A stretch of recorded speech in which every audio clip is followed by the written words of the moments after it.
90% is lifestyle, 10% is genes. So, 90% of the time may control po tayo. And that's great news. Yeah, that's a good news. That's a big percentage, yung 90%. Yes. Diba? So, yung 90%, yun yung pag-uusapan natin for the rest of the episode. Ayan. So, ano yung control natin? Okay, what we can modify. So, ang tawag dyan, yung mga modifying factors. Alright, so great day, everyone. Welcome to another episode of Nourish to Flourish PH, where we empower you to nourish your body so you can flourish holistically. I am Dennis Hilario, a business consultant and an entrepreneur. And of course, together with us is our registered nutritionist, dietitian coach, Mary Rose Del Rio. How are you? Hello, everyone. Welcome to another episode of Nourish to Flourish PH podcast. Yes. Ayan, napakaganda ng ating topic. Siyempre, February, and what comes first sa ating isip, di ba? Yung ating puso. Oo nga pala, no? Ngayon ko na na-realize yung sabi na heart month ngayon. Yung nga pala, Valentine's nga pala. Yes. Timing na timing. Right. How are you, Coach? Kamusta ang buhay-buhay natin? Yan. Okay naman po. Marami tayong mga pinagkakabisihan because I'm sure you guys wanted to pursue more of your health goals, particularly yung mga weight management goals natin. So, like last week, no, we have shoot for something like calorie counted and nutrient dense recipe na part po ng ating program ng ating 28-day fat loss campaign. So, to know more about that, you can be part of that campaign. So, just feel free to message us. Yun. Yeah, on my end naman, since we are here sa the playground, it's a co-working space, we are parang repositioning the Playground PH as a brand, not only as a space but also for coaching, workshops, and katulad itong ginagawa natin, itong health building, no? Yes. Or health maintenance and growth natin pagdating sa katawan natin, So that's one of the things that we are going to launch soon, yung mga coaching programs. Yeah. Ano nga ba yan, sir? Let's give them an idea. Para naman yung mga viewers natin who are also into wellness. Baka may mga entrepreneurs tayong viewers out there who would, can be beneficial itong mga services na ito. Yes. Number one is business. No? So, business coaching, anything that has to do with paano ba mag-thrive more sa business mo or sa career mo. Regardless of the industry. Okay. If you're a small business owner, paano ma-optimize yung business mo. Now, if you are parang seasoned business professional, gusto mo bang gain ng more wealth and grow more wealth, meron tayong coaches for that as well. Of course, health, meron tayo, ikaw, si Coach MR. Holistic tayo, guys. So, yun, we are just parang finalizing the brand and initiatives, and we're gonna announce it soon. Yun. Ayan. Exciting year, 2025. So, you can partner with us in terms of any growth, coaching, and mentorship that you would like to have for this year to support yung mga vision board natin. Yes. We're gonna put it in the links na rin sa mga episodes natin in the future. Alright. In Nourish to Flourish. We have Wealth Building Journey podcast. Yung pala, meron din sa legal. We're gonna start soon. So, yun, very exciting. Yan. Tsaka yung mga in-person workshops, webinars, and whatnot. Dito Hopefully, po, sa Lipa. Dito sa Lipa. But after we establish the brand here, we are also planning to launch it to other provinces, like even in Visayas and Mindanao. Wow. Major cities like Cebu, Davao. So empowering Filipinos ito. Di ba? Correct. So yun, very exciting.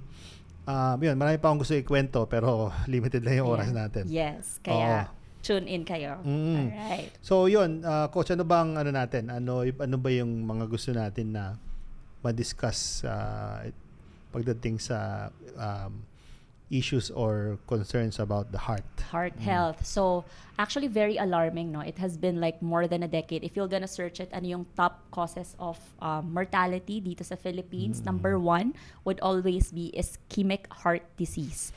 So, ano ba yung meron? Ano ba yung itsura po ng puso natin, no? And bakit siya number 1 cause of death here in the Philippines, kahit na kita naman natin yung health efforts ng ating bansa, dumadami yung ospital, 'di ba? Dumadami din naman yung mga health professionals, but why is it that the numbers are still increasing, right, despite the efforts? Because number one, ang atin pong pag-alaga sa ating sarili, di ba, it starts with ourselves. So yung mga doctors, health professionals, talagang support na lang natin sila.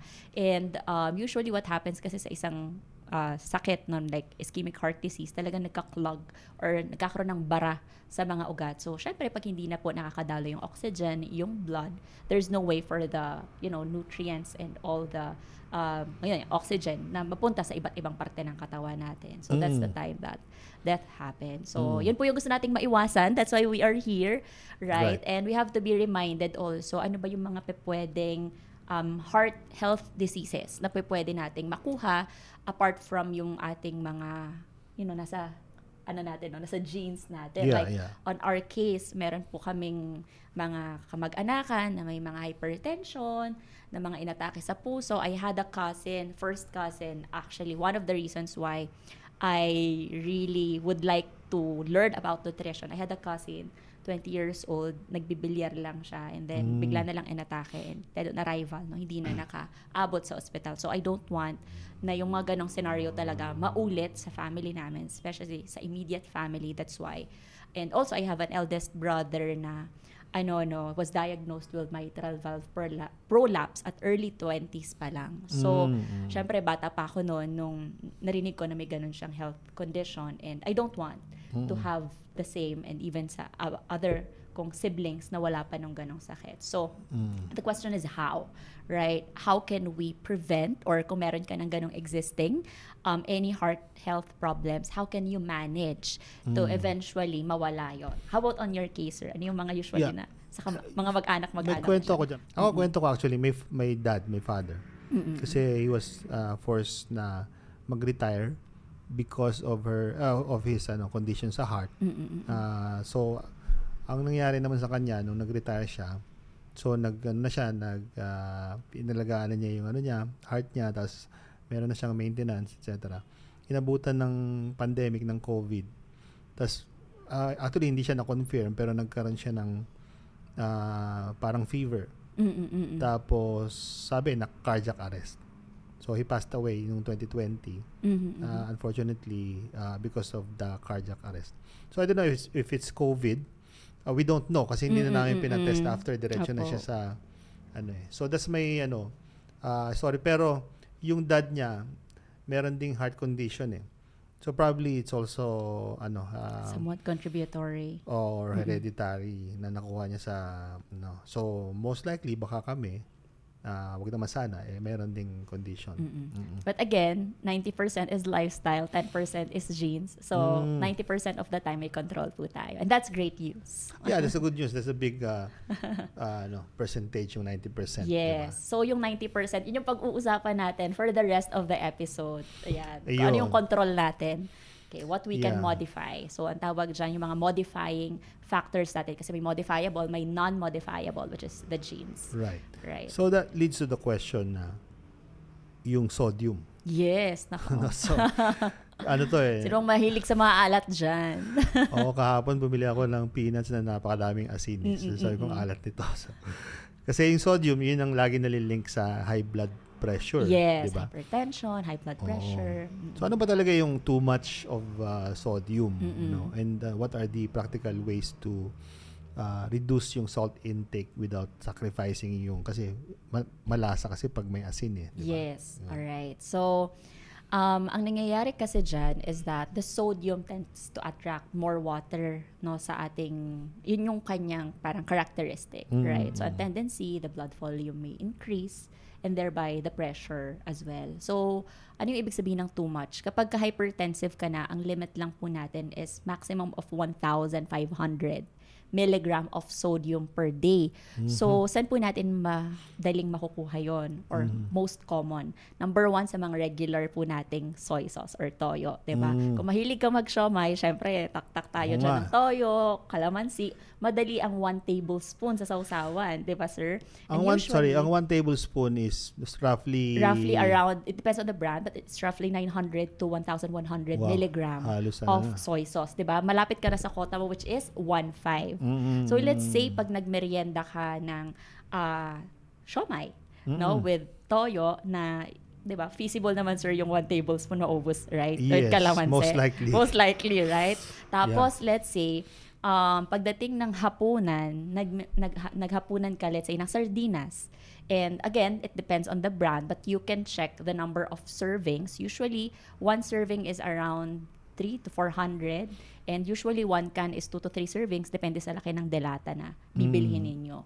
So, di ba, madaling makakota talaga. Correct. Kapag hindi tayo ganun ka-mindful.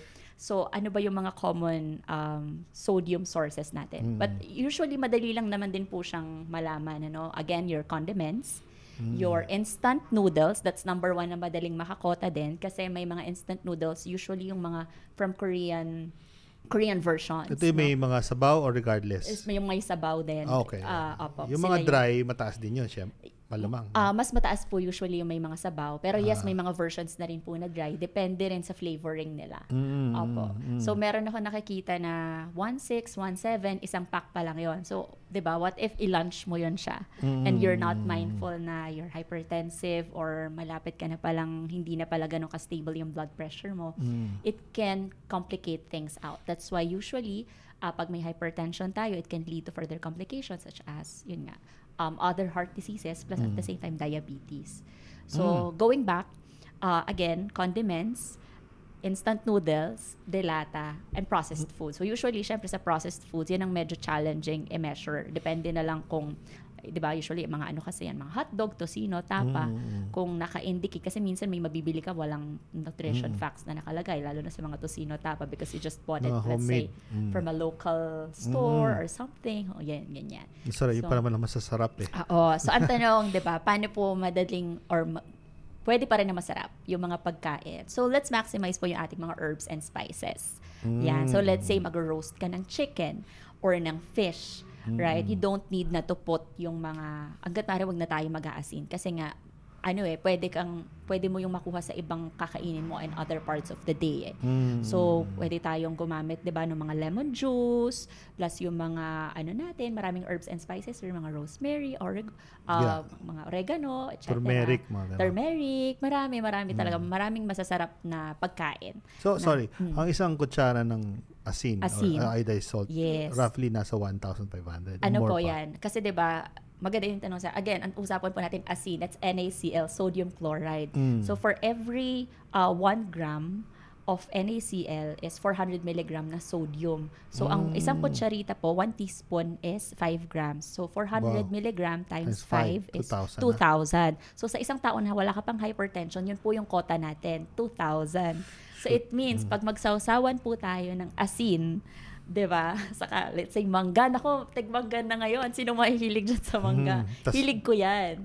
Kaya dapat, mindfulness is the key. So, kung alam mo, let's say, yun nga, nag-siomay ka or nagsawsawan ka ng konting may asin, make sure na yung kakainin mo sa ibang part ng araw, hindi na masyadong ganon. It's either boiled, inihaw, sinigang, nilaga, ginisa, mga ganon. Yung patis, ano din yun? Yeah, you just have to look at the serving po. So, ano na ngayon, meron mga less sodium version ng mga condiments like coco aminos, it's 1/3 of the regular soy sauce. So kung ang usually regular soy sauce is ilagay na natin sa average of 1 tablespoon around 1,000 milligram kasi naglalaro yan sa 900 to 1,1 yung mga nakikita kong brands eh. Usually yung coco aminos is like 1 tablespoon, 300 lang. So ilagay mo man yun, maglagay ka man ng konti. Kung marami naman po kayong maghahati-hati sa bahay, you can share that amount, diba? Dito pa naman sa province, pag nagluto ka ng nilaga, ng tinola, lagi may patis. May patis. Diba? Tsaka kalamansi. Tapos ihalo. Maalat na nga yung tinola. Tapos lalagyan parang sausawan. Yes. Kaya importante po na Kasi talagang kapag nagkaroon po tayo ng kidney problems, dialysis, ganyan. Lahat po talagang calculated din yan. The volume of water, the sodium, the protein, ganyan. So, ngayon pa lang na wala pa po tayong any problems, let's observe. Ayan. So, question lang. Pag may mga days na tumaas yung blood pressure mo, does that equate to or directly ma-affect agad right away yung heart mo or yung not necessarily naman? Kumbaga, kung halimbawa tumataas ka ng salt intake, once a month lang or once every 3 months, malaki pa rin ba ang chance or risk na magkaroon ka ng heart problem?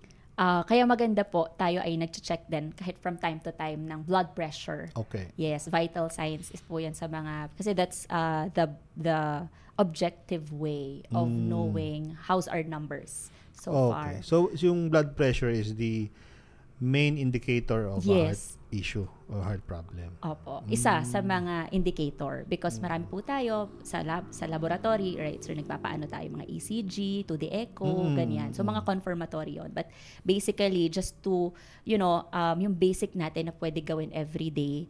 Kung hindi ka pa hypertensive, kahit every other day, pwede kang mag-check just to mahuli mo lang kung baka may early onset, ganyan. For those na meron na talagang hypertension, ideally yan yung advice every day, lalo na po kung may mga medication kayo because yun yung every time you go to your doctor, yan yung tinitingnan sir na kung kamusta, kung namamanage mo ba, kung everyday, lagi ba araw-araw mataas, so that we can modify pag after the session, kung mayroon ba kailangan i-adjust sa dosage ng medication or kung kailangan bang mas i-intensify sa diet or something like that. So, kaya what gets monitored gets improved. Yun. Yeah. Sige. So, again, ang takeaway natin dito, let's monitor and watch yung intake natin ng sodium. No? So, that's bagong natutunan natin ngayong episode. No? So, sige, let's discuss naman yung second, how do you call this? Is this a nutrient or substance? Yung omega-3. No? Nakikita natin sa commercial lagi yan eh. Especially yung mga tuna, canned tuna. Diba? Rich in omega-3, di ba? EPA, DHA. So, sinasabi rin, it's also called as a heart hero. No? So, how does it help naman with inflammation and yung cholesterol? Kasi cholesterol is also one of the indicators ng may magkakaroon ka ng issue dun sa overall heart function mo. And what are the best sources naman if lalo na kung hindi ka mahilig sa isda. Yan. Ako medyo mahilig so okay lang. Fish, right. Yeah. So omega-3 is considered a natural anti-inflammatory. Okay? So it's needed not just by us adults, actually even sa mga pregnant women, makakatulong din yan for a healthy heart formation ng baby. No, brain and heart actually development. Ganyan. So, before onset pa lang, dapat, kasama siya sa mga prenatal na mga supplements. And then, kahit yung mga growing child, dapat meron din yan. Actually, parang yan yung isa sa mga basic nutrient talaga, na bago ko palang ipanganak, hanggang sa bata ka, hanggang tumanda ka, kailangan po talaga ng omega-3. Yes. Number 1, apart from your heart, utak, 60% of our brain is made out of fats. Fatty acid po. And then, of course, our heart as well. Di ba parang ito talaga yung main organ na kailangan sobrang pangalagaan po natin. Yes. So, in terms of our heart, dahil nga po laging ang kinakain natin is pro-inflammatory, from time to time, nakakasubo tayo ng fast food, sugar, and mga fatty food, fried, ganyan. These are pro-inflammatory. So, for example, in a day, kung nakakain ka ng mga ganitong bagay, ang tanong, ano yung panlaban po natin? So, doon po pasok si anti-inflammatory. So, kung halimbawa kumain ka ng mga salmon, mackerel, walnuts, ganyan. So, may siya, may pangontra talaga tayo dapat. So, kailangan ma-balance out siya.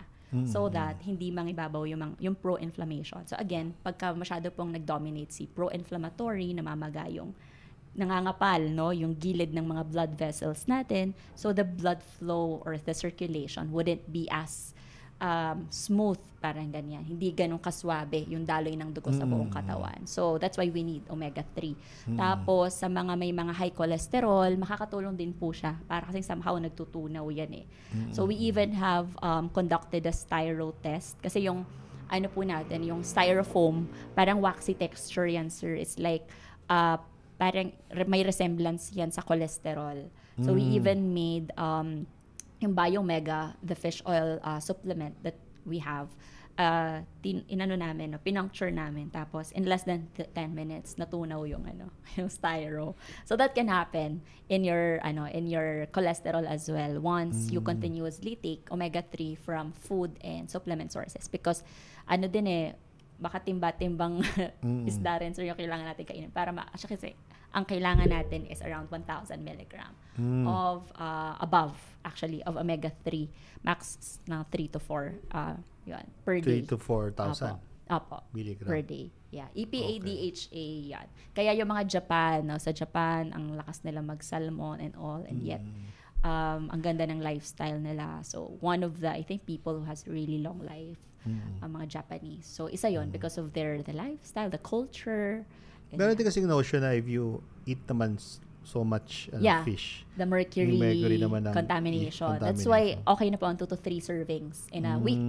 Okay. In a week. So yung 2 to 3 servings in a week, that's enough na to have yung 1,000 milligrams? Ay, hindi po. Kaya you will get it from other sources pa. Okay. So, yun yung mga nabibili natin, mga nabibili nating, yung kulay yellow na fish oil. Yes, supplements. Okay. So, yung mga yon may mga milligrams yun, di ba? So, accuracy. Actually, yun po yung one of the reasons really why we need accuracy. So, add on na lang well, of course, food.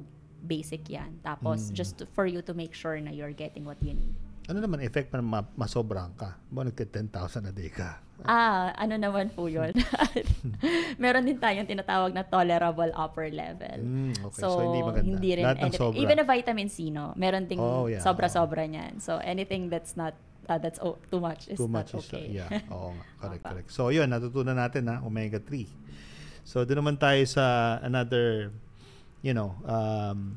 item here, no? Yung French paradox. Yes. Di ba nakapag-Europe ka, sir? Oo.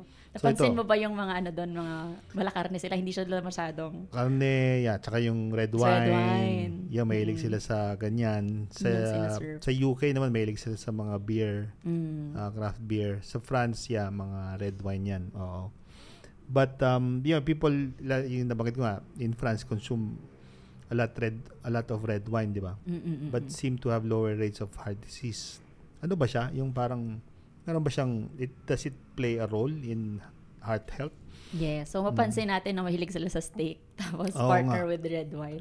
Oo nga. So, technically, saturated fats linked siya sa mga heart problems. Pero yung steak yun. Opo. Kasi mga saturated fats, mga red meats. Anything mga red meats, they're called saturated fats. Yeah, especially kung yung may mga yung mga rib eye na may mga fat sa loob, opo, diba? mga marbled talaga, yeah. ganyan. So, part nila ng red wine. And yet, kahit ganun yung diet nila, bakit daw hindi mababa yung incidence ng heart diseases? So, well, apart from the place, malaka daw yung mga tao doon, physical activity, right? And for some people, they got to also observe the portion control. Pero kasing component, sir, sa red wine, it's called the resveratrol. Ayan. So, totoo yun? The resveratrol. Though, depende rin sa volume ng red wine. No? Hindi lang naman daw talaga yon, but it can be. Since resveratrol is a nutrient, na ang ano po kasi siya, it's responsible for protecting yung endothelial cells natin. They are the cells na nasa lining po ng ugat natin. Sila yung nagpo-produce ng tinatawag na nitric oxide, which is responsible for the proper pagsikip at pagluwag ng ugat. So ngayon, every time we take in resveratrol, saan ba nagagaling yun? Grapeseed extract. So from buto ng ubas. Right. Ayun siya. So what if kung kumain lang tayo ng ubas directly, hindi naman tayo, sir, kumakain ng buto ng ubas, diba? So it's either we get it from wine or we get it from supplements, which has the resveratrol. Ganyan. So, it can have an effect. Again, depende rin sa concentration or how often you drink this red wine. Pero if it's part of your diet together with dahil nga pro-inflammatory, sir, si karne, at anti-inflammatory, or antioxidant kasi si resveratrol, so somehow naka-counter niya yung not so good effect nung red meat. So, it can have a contributory for that. But again, hindi lang yun yung factor why they have a lower heart disease. Titingnan din natin yung other lifestyle activities that they do, which is contributory to why they have a low heart disease. So, totoo yung to drink 1 glass a day? Red wine. Ng red wine? Oh, yeah. Okay lang yun. No. Depende rin sa taas ng glass mo. Yeah. Ang mahilig niya si Leslie. Yan. Sinisita ko nga, so kaya hindi ko naman sisita. Red wine kasi, naman, red wine. Red wine. Pwede pala. Matutuwa yun. Yun. So, yun. Again, yung red wine from time to time. Of course, sabi nga natin, anything na sobra is not good. Okay, so syempre, limit lang natin sa 1 glass. Baka iba naman, isang bote ang iniinom, di ba? So, hindi din okay yon kasi yung alcohol naman ng ano doon. Yes. Yung Diba? percentage din ng alcohol, iba-iba yan. Diba? Correct. So, yeah. So, meron na ding another buzzword here, no? Yung coenzyme Q10. Yes, Or CoQ10. CoQ10. Right. Parang cute lang eh. So, ito naman para sa matataas din ng high blood, ano? And yung nagtitake ng statins. Yan, pang cholesterol. Konting backstory, ang CoQ10 or coenzyme Q10, lahat po tayo pinanganak na merong coenzyme Q10. It's one of the reasons. It's present in the mitochondria, which is the powerhouse of the cell. No, so ano talaga siya, very directly related as to why and how we produce a good amount of energy. Yan din ang dahilan kung bakit mapapansin niyo po yung mga bata while they're still young. Grabe yung energy nila, di ba? Wala umaga hanggang gabi, parang hindi matapos, hindi maubos yung energy nila, right? However, that CoQ10 is nagde-decline po yan as we age. 3 things bakit po nagde-decline ang CoQ10 sa katawan. And this is one of the reasons why pagdating po natin ng 70 or while we are aging, nagtataka tayo bakit kahit kompleto yung tulog at kain, yung mahina na talaga yung katawan natin. Or yung mga elderly, we see them parang konti na lang yung paglakad, even the metabolism, mabagal, the muscles are like, down and all. So that's one of the key nutrients that has to be intentionally increased. So number 1, it decreases once we reach the age of 20. Number 2, mas nagde-decrease po yan pag tayo ay diabetic. Number 3, nagde-decrease lalo yan pagka tayo ay umiinom or naresetahan na ng statin medication, which is to lower your cholesterol. So, kaya po usually sa mga elderly patients ko, yun, yung number 1 na napapansin nila, ang dali nilang mahapo, difficulty of breathing, madali silang mapagod, ganyan, laging parang hinang-hina, kahit yun nga, kumpleto tulog, kumpleto kain. It's because that CoQ10 has to be intentionally replenished doon sa sistema natin. Particularly, pupunta yan doon sa the mitochondria, the powerhouse of the cell, so that yung mga calories na pinapasok natin sa katawan natin is maproseso niya ng maayos and yung cells mo mag-release ng tamang energy na gagamitin mo throughout the day. Yan po yan siya. That's the... So, ano yung mga magagandang sources of that? Actually, sa mga food sources natin, usually associated dyan sa mga organ meats. So, yung mga balon-balunan. However, again, hindi rin tayo para dumami nun, sir. Kaya meron na rin tayong from the nutritional version. Okay. Yes. Balon-balunan, how about mga liver? Balon-balunan lang talaga specifically. Liver part of it, organ part of the organ meats din. po siya. Okay. Yes, but it's not that enough for us to have the concentrated sources. Again, sobrang dami mo rin dapat i-take. Really, sobrang OA ng amount para ma-achieve mo yung... Kasi like for example for those of my cases na re-refer din sa akin, usually yung mga cardio nila, 200, 300 milligram ng CoQ10 yung kailangan nilang i-take. And that's really a lot kapag parang baka mag-exceed ka na sa calories mo kapag yung diet mo palang is dahil lang sa gusto nating ma-achieve yung CoQ10 mo. Maraming goto yung kakainin mo. Parang ganyan, sir. So, doon na po papasok yung proper pharmaceutical grade nutritionals natin.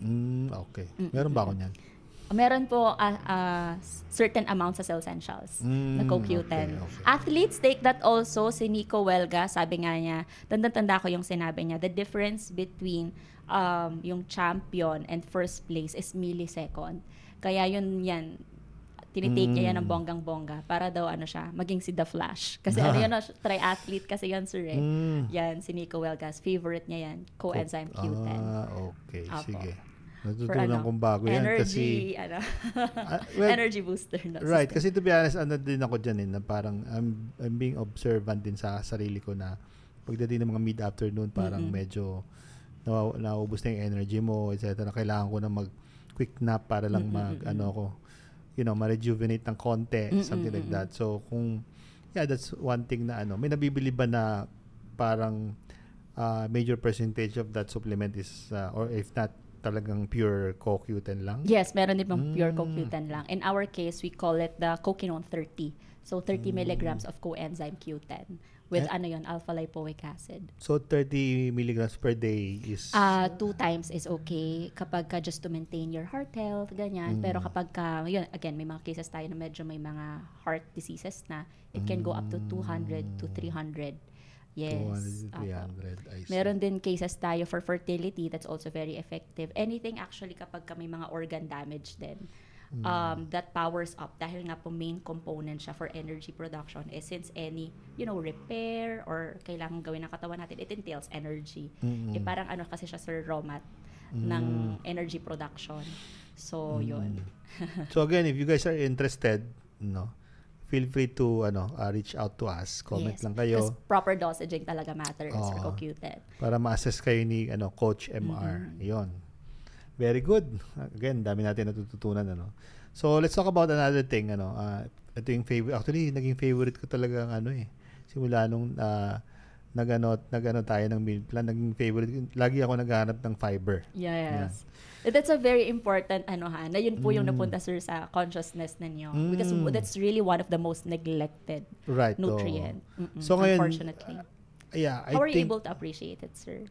So well, far? Even before naman kumakain talaga ako ng mga mga veggies, mga fruits, pero for some reason kasi pagbata ka kasi somehow ang laging tinuturo sa mga workout dapat protein di ba? So nagkaroon ako ng ganung wiring na puro protein na na discard ko yung yung tamang level of fiber Pero yun when you reintroduce that ngayon, every time na kumakain, hindi pwedeng walang gulay or vegetable or something like that. Ayun, and thank you. So, so naman, in relation to the topic, ano ba yung role ng fiber sa heart health? Kasi commonly, that's tinuturo niya for digestion, di ba? Ayun, so how does fiber help manage naman yung cholesterol and yung heart function? Yes. So, syempre again, parang sodium lang yan. Meron din po tayong numbers that we need to observe in terms of our fiber intake.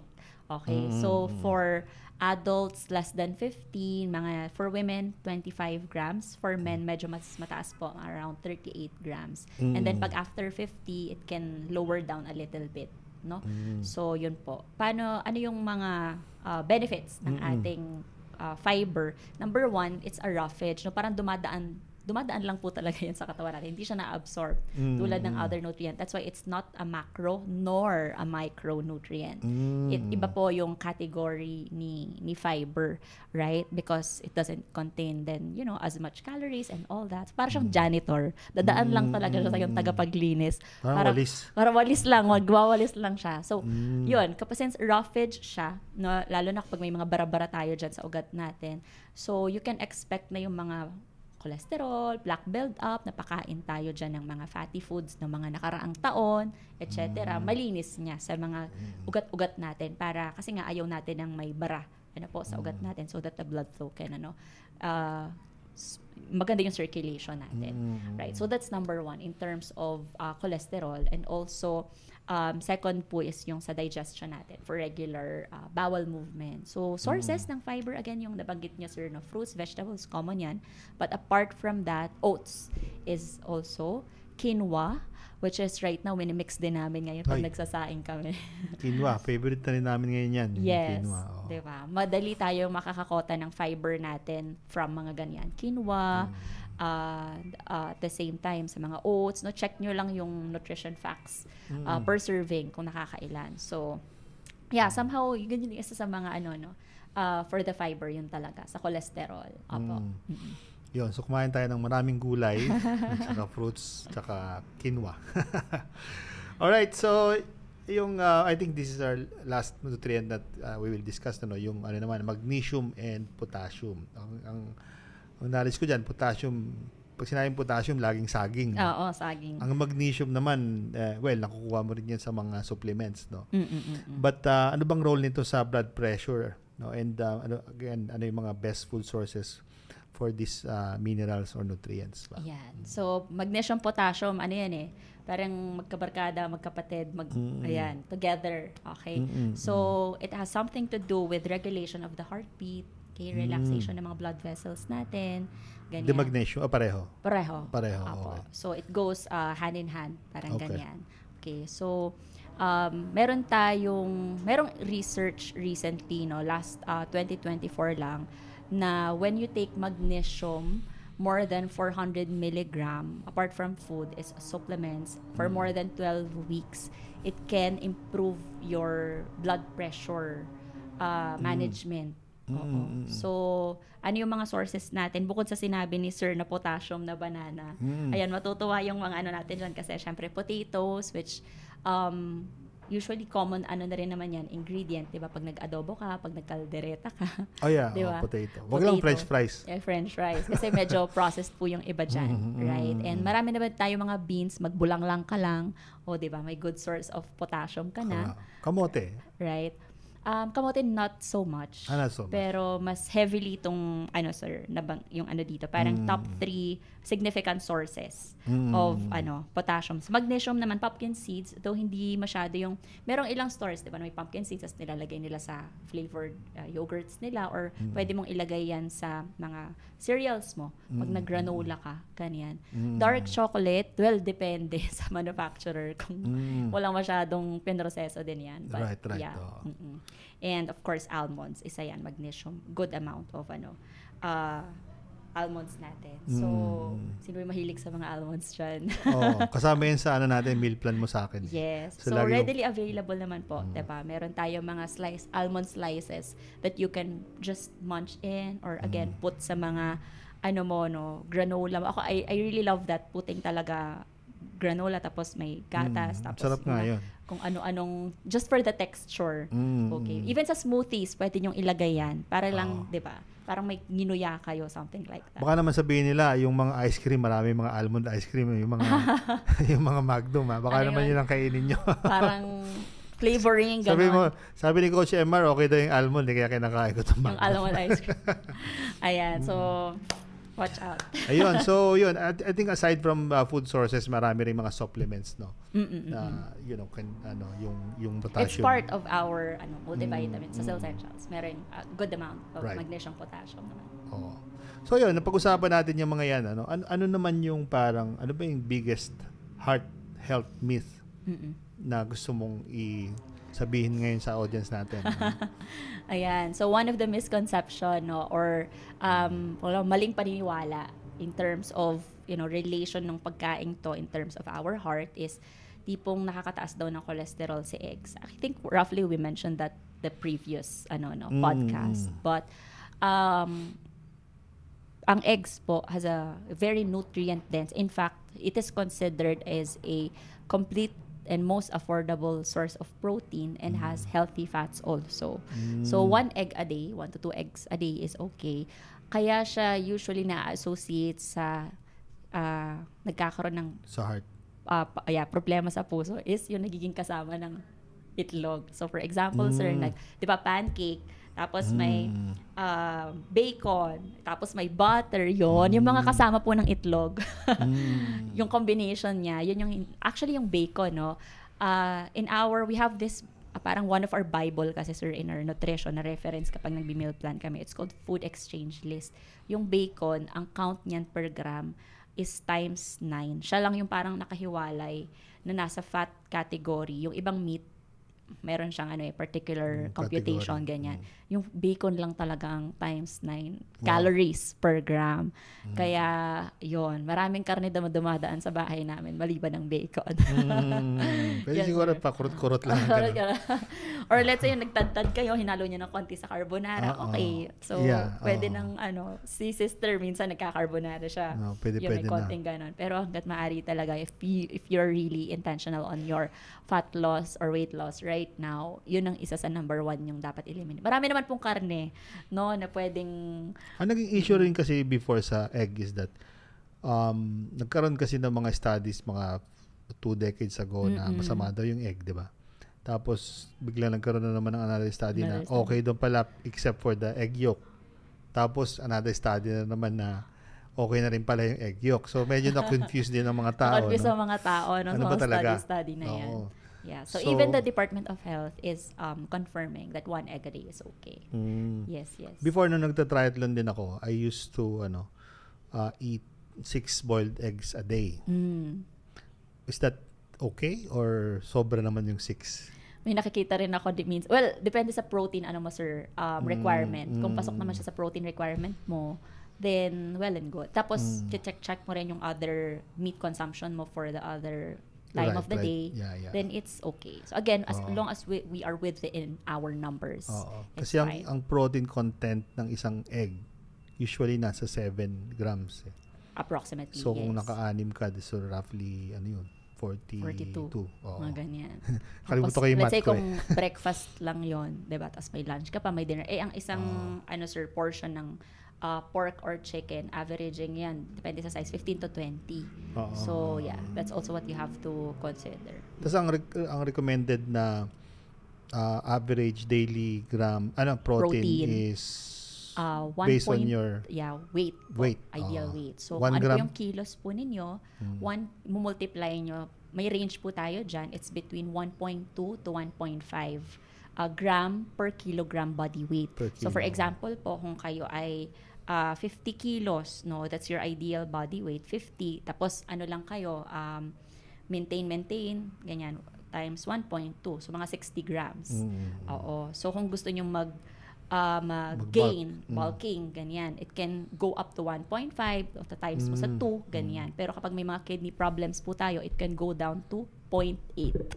So, imagine. Kaya, very important po na ma-assess tayo properly what is the right protein for you because ang consideration dyan, not just your weight actually, but if you have mga kidney problems, dun talaga kailangan tayo magbaba or magano. Okay, so yung egg. So, okay naman kumain pala ng egg. Na-clear na yung egg. So, mag-i-itlog na po tayo everyday. Ayun. So, we've been talking about diet, but aside from the diet, ano pang other lifestyle factors that impact yung health, health natin sa heart? And I'm sure masasagot yan din ng ating mga viewers. We have been also mentioning this, right, on our previous podcast. May tinatawag tayong part of the pillars of ating health, not just the food. Nandyan syempre ang ating exercise. Kahit sobrang busy, minimum po natin 150 minutes per week. Nasa sa inyo yan kung i-installment nyo like 30 minutes a day, 5 times a week, or 2 to 3 times, pero mas tataasan nyo yung duration. Okay, stress management activities, di ba sir? Ano ba yung mga na-mention dyan natin before? Yung mga meditation, mga breathing, yung mga, yung sa akin, NSTR, yung non-sleep deep rest. Yan. May mga makikita ka mga scripts yan sa YouTube eh. Okay, right. So, and also, ilaban po natin yung tamang tulog. Diba? Quality sleep. So, hanggang hindi tayo bababa ng 6 hours. So, 7 above, ideal is fine. Right? So, tamang hydration din, it has to be part because yung nabanggit natin kanina na fiber, yan, and the protein and all, para yung fiber natin is hindi siya, kumbaga, magkaroon ng movement, po sa ating katawan, kailangan po niya ng tamang hydration. Because nagtataka yung iba, nag-intentional sila sa fiber, pero yun nga, medyo hindi masyado sa tubig. So, medyo nagkakaroon pa rin ng constipation. Right? So, water, hydration. So, in general, really, it's just a lifestyle, no? Diet, lifestyle. Sabi natin, exercise, always be mindful, watch what you eat. Yun. So, yun yung kailangan. And golden rule. Discipline. Yes. Execution talaga yan eh. Discipline and willpower. Yun. So, very nice. Ang dami nating again natutunan ngayong episode na to. Siguro before we wrap up, siguro let's summarize yung mga somebody who's really looking to start yung healthy diet. Siguro bigyan natin ng 3 simple strategies or realistic things that we can tell them starting today. Today. Number 1, swap po natin yung refined carbs to whole grain. So white instead of white rice, go for brown rice. Instead of white bread, go for whole wheat bread. Okay, add more fiber sa mga whole grains natin. Quinoa. Alright. So less natin yung mga processed foods. Again, yung mga condiments, watch out for sodium. Second is yung atin pong healthy fats. So, marami po tayong healthy fats. Huwag po tayong matakot sa fats. No? Ang iwasan po natin saturated fats. Let's choose the unsaturated avocado, mga olive oil, canola oil, and yung ating mga healthy nuts, walnuts, ganyan, flax seeds, etc. And of course, eat the rainbow. So, mas colorful po yung plate natin, much better because each color of either fruit and vegetable represents a particular antioxidant na lalaban po sa mga ilang medyo pasaway na pagkagat natin sa mga pagkain. Yan. Parang yung background natin ngayon. Yan. As colorful as our background. Yes. Dapat ganito po kasaya ang ating plato. Yun, oo. Alright. Okay, so thank you so much again, Coach MR. Dami natin natutunan ngayon. So let's wrap it up, no? So ako talagang I also watch yung yung heart, kasi yun nga, sabi ko nga, meron akong yung family namin, particularly my father is affected. Actually, even yung father ni Leslie is also heart issue. So it's really important to take care our heart, kasi yung effect niyan will also, ang benefit din yan yung mga loved ones natin. Yes. Diba? How can we love, diba? Pagka correct. pag yung puso natin mismo literally is affected. So ito yung ating Valentine's episode. Yan. Tama. Anything else before we wrap, Coach, kung ano gusto mong i-impart or probably ipa-plug? Baka may ipa-plug ka dyan. Continue to subscribe, of course, in our podcast, Nourish to Flourish PH. So, click the subscribe button para ma-notify kayo sa mga next episodes natin. And let us know any health goals that you would like to achieve so that we can consider talking about that in our next episode. All right. See you in the next one. Thank you. Bye.